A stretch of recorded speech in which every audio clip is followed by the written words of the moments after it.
2024 June 4 ഒരു ചൊവ്വാഴ്ച. അന്നാണ് നമ്മുടെ രാജ്യം ആര് ഭരിക്കുമെന്ന് തീരുമാനിക്കുന്ന ലോക്സഭാ ഇലക്ഷന്റെ പ്രഖ്യാപനം പുറത്തുവരുന്നത്. ജനവിധി അറിയാൻ ഇന്ത്യൻ ജനത ഒന്നാകെ ദൃശ്യ ശ്രാവ്യ മാധ്യമങ്ങളിലേക്ക് കണ്ണും കാതും കൂർപ്പിച്ച ദിവസം. അതേ ദിവസം തന്നെയാണ് മെഡിക്കൽ ആസ്പിറന്റ് വിദ്യാർത്ഥികളെ സംബന്ധിച്ച് ഏറ്റവും പ്രധാനപ്പെട്ട ഇന്ത്യയിൽ തന്നെ ഏറ്റവും മികച്ച മത്സര പരീക്ഷകളിലൊന്നായ നീറ്റ് യുജിയുടെ ഫലം പ്രസിദ്ധീകരിക്കപ്പെടുന്നത്.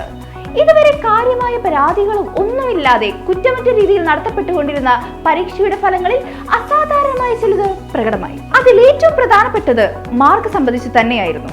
മുൻ വർഷങ്ങളിൽ വിരലിൽ എണ്ണാവുന്ന വിദ്യാർത്ഥികൾക്ക് മാത്രം കിട്ടിയിരുന്ന ഫുൾ മാർക്ക്, അതായത് 720 ഇത്തവണ കിട്ടിയത് 67 പേർക്ക്.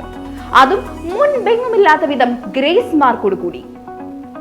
ഇതിൽ തന്നെ 6 പേർ ഒരേ പരീക്ഷാ കേന്ദ്രങ്ങളിൽ നിന്നുള്ളവരായിരുന്നു എന്നാണ് സംശയങ്ങൾക്ക് വഴിതെളിച്ചത്. ഇതേ കേന്ദ്രത്തിൽ നിന്നും തന്നെയുള്ള 2 പേർക്ക് ഒരിക്കലും സംഭവ്യമല്ലാത്ത 718, 719 എന്നീ സ്കോറുകൾ കിട്ടിയതാണ് സംശയത്തിന് ആക്കം കൂട്ടിയത്. പരീക്ഷയിൽ വൻ ക്രമക്കേട് നടന്നതായി ആരോപണങ്ങൾ ഉയർന്നിരുന്നു. ചോദ്യപേപ്പർ ചോർച്ച വാർത്തകളും കൂടെ വന്നിരുന്നു.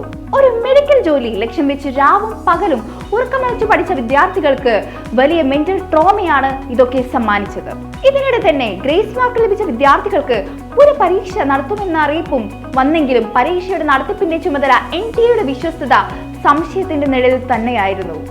NTA തന്നെ നടത്തിയ ചില നെറ്റ് എക്സാമുകൾ മാറ്റിവെച്ചത് ഇത് ബലപ്പെടുത്തുകയും ചെയ്തു. നീറ്റ് യുജിയുമായി ബന്ധപ്പെട്ട വിവാദങ്ങൾ പുകഞ്ഞുകൊണ്ടിരിക്കുമ്പോഴാണ് കൂനിന്മേൽ കുരു എന്ന പോലെ നീറ്റ് PG എക്സാം മാറ്റിവെക്കുന്നത്. അതും പരീക്ഷയുടെ തലേ ദിവസം രാത്രി 10 മണിക്ക് ശേഷം. പലരും പരീക്ഷ മാറ്റിവെച്ച വിവരം അറിയുന്നത് തന്നെ പരീക്ഷയുടെ അന്നായിരുന്നു എന്നതാണ് വിചിത്രം. നീറ്റ് പരീക്ഷയുമായി ബന്ധപ്പെട്ട ക്രമക്കേടുകളുടെ പശ്ചാത്തലത്തിൽ മുൻകരുതൽ എന്ന നിലയിലാണ് പരീക്ഷ നീട്ടിവെച്ചതെന്ന വിശദീകരണം വന്നെങ്കിലും പരീക്ഷയ്ക്ക് സജ്ജരായിരിക്കുന്ന വിദ്യാർത്ഥികളെ സംബന്ധിച്ച് ആത്മവൈര്യം തകർക്കുന്ന ഒന്നായിരുന്നു അത്. അതേസമയം നീറ്റ് യുജിയിൽ ഗ്രേസ് മാർക്ക് ലഭിച്ചവരുടെ പുനഃപരീക്ഷ ജൂൺ 23 നടന്നു.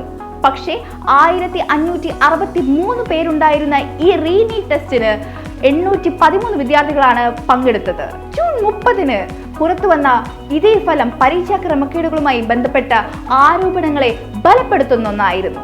ഇതിനിടെ മാറ്റിവെച്ച PG പ്രവേശന പരീക്ഷ ഈ മാസം നടക്കുമെന്നാണ് ലഭ്യമായ ഏറ്റവും പുതിയ വിവരം. ചോദ്യപേപ്പർ ചോർച്ചയുടെ പശ്ചാത്തലത്തിൽ പരീക്ഷയുടെ 2 മണിക്കൂർ മുമ്പ് മാത്രമായിരിക്കും പരീക്ഷയ്ക്കുള്ള ചോദ്യപേപ്പർ തയ്യാറാക്കുക.